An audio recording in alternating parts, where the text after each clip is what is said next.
ప్రతి విషయంలో దేవునికి స్తోత్రాలే చెప్పాలి, దేవునికి వందనాలే చెప్పాలి.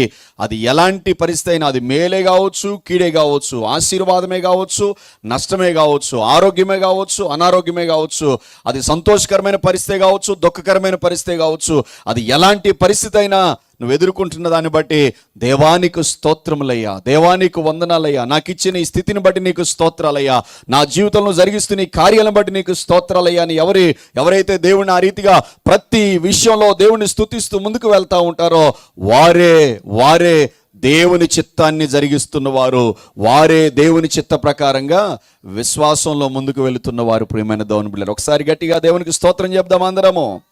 హల్లెలూయా, హల్లెలూయా. ఇలా ఎవరు చెప్పారండి? ప్రతి విషయంలో అనంటే అది మేలైనా కీడైనా, అది దుఃఖకరమైన పరిస్థితి అయినా బాధకరమైన పరిస్థితి అయినా ఎవరు చెప్పారండి అనంటే మనకు దానియేలు కనపడతాడు బైబిల్ గ్రంథంలో.